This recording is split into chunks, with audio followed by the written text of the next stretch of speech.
Okay, we're gonna take a quick look at this corn light. This is a E39 base. I'm gonna show you why that matters because it's bigger than normal household lamp bases. This is 120 watts. Input is 100 to 277 volt AC, and this goes from 4500K up to 5700K temperature. That means, you know, that the light itself, the light temperature. There's one piece inside, and we're gonna take it out really quick. You have the user's manual here that it shows you how to do different variable modules. That it has a like a slider switch there. You can twist and all that, and it says here how it goes. For example, from 4500K, 5000, and 5700, and you can do the power change and all that good stuff. So you can get it yourself. The knowledge that you need for it, of course, as you see right there, the wattage from 60 watt to 120 watts, and well,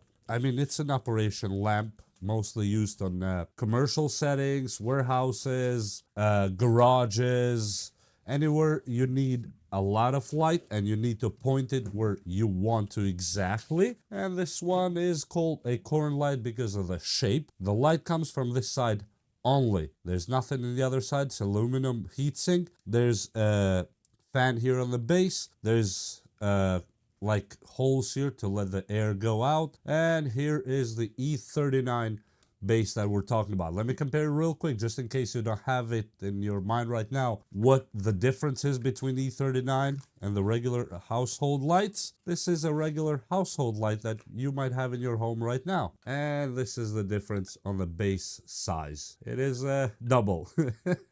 Okay, just wanted to let you know that if you're buying this thinking it will fit on your regular household base, that will not be the case. Because in the picture, if you don't put them together, well, you think it's the same. It is not the same. And besides that, let me just show you real quick the lamp before I turn it on. I have some rig that I usually put these to test, and yeah, it's actually good. It has all the LED arrays right in here, as you see. That's a lot of them. Here's the, you can tilt and turn from the base here, so you can put it to the position you need it. And here's where that low, medium, and high powers come in. This switch right here. Besides that, there's not much else that I can talk about, except for actually putting it on something and take a look at what's going on with it. So we're gonna turn it on real quick. Let me just bring the rig here, and we'll see how that goes. Okay, I found my own E39 base. There's just a regular piece that literally just plugs to the wall. There's nothing really that flashy to it, but it works. And let me plug it. Whoa, Jesus. Okay, this is a little bit too bright now. I swear it left an imprint on my eyes. Yay, perfect. Let me put it. Okay, so this is warm, this is medium warm, and this is daytime bright. Wow. I'm not gonna turn it towards myself because I'm not that bad. It's on high right now. This is medium, and this is low. And of course, like I told you, you can turn it around if you wish so. But wow, this thing it is bright. Wow, this can make a whole studio. The camera actually is not able to convert the whole power here. Let me turn off the studio lights really quick. Ooh, I have to turn it off. Whoa. Okay, yeah. This is I think it's better for garages or warehouses. Okay, so we're almost pitch dark here, and let me plug it really quick and see where that goes. It should be very interesting. Okay, wow. Okay, yeah, this thing really does a number, and this is on high. The camera literally cannot put out the reality that I'm seeing here. It gets warm, obviously. And I'm not sure if the microphone is catching. I'm putting it next to my microphone to show you the noise of the fan that's blowing here from the bottom. But this thing is bright. Like, I would literally be very confident to use it as a street light. Actually looks like there's a fan here and a fan here, so there's literally two fans on it. Wow, wow, wow. Okay, when you switch to the other light, yeah, the camera is not gonna be able to actually paint a good picture of how bright this thing is. It's way too bright. Look at that. These lines here that you see on camera, I'm looking at them on my monitor. In real life, they're not here, but the camera cannot keep up with it. This, I would say, is better for a street light. And by the way, right now that I'm showing this to you, I literally don't see anything where I'm even pointing it at, but I'm assuming it's towards the camera because I don't want to point it to my own eyes. I highly suggest to be extremely careful with these. Do not point it to your eyes or anyone's eyes, or do not look directly into them. They are that bright. I'm not making this up. They are extremely bright. Look at that. Put it on lowest here and on lowest here, and still is too bright. The camera cannot even translate the whole thing. Let me turn on the studio lights a little bit. Yeah, I turned on the studio light, and it's, let's say it's not doing anything. Right now, both the studio lights are on, and I mean on the brightest they have. And this one is on low temperature light and on low light itself, the level, and look at that, it's that much brighter.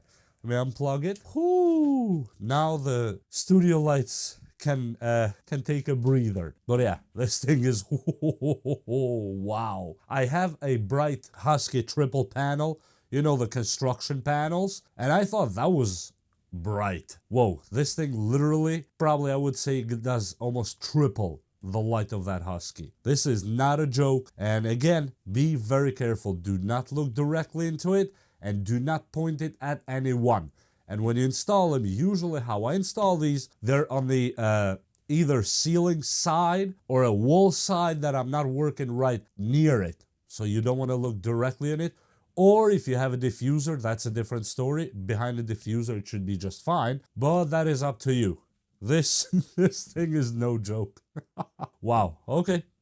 That's all I could show you, but literally this almost doesn't make sense. And if you want to go get yourself one, I'll leave a link to it, because the reason I didn't show it on a ceiling or anything is that I don't have the whole area prepared yet with the bases and everything that it requires to put one of these on. So that's why I put it on my just, you know, probe, whatever you call these, that you can buy on any store. They're like 10-15 bucks with an E39 base, and just, you know, quite a cheapo thing to buy. But I had this one laying around for a long time, and well, now was the day to test it. This one, again, let me show you the information here so you can see it yourself. It's a Cornlight model NG HCL 120 watts or 120W, power 120 watts. These are the light temperatures. Input 100 volts up to 277 volts AC, not DC. Because if just in case you have a misunderstanding or misconception, when you see VAC versus VDC, VAC is what comes from your wall, from the city, from the light company. VDC, on the other hand, is DC. That's direct current, usually from a battery or whatnot that you might have. So you cannot connect this directly to a battery unless you have one of those battery backups that have a transformer and inverter inside that takes it from DC to AC and makes it from whatever it is, 12 or 24 volts to 120, 150 volts, whatever the case may be, then yes. But you're not going to plug this anytime soon, even though it's LED, directly to a battery without some kind of inverter or transformer. That's all I can say. And that link in the description where you can get this one will be an affiliate link between me and Amazon, and not me and this lamp, which is some kind of monster lamp with 2 fans. It gets a little bit warm, gotta say. Be careful, don't put it too close to any rafters or something that you don't want to give it even the chance of having any fire or overheat. That's all. And with that said, we'll see you next time. Hope you enjoyed this video. Hope you learned something, I guess. Bye!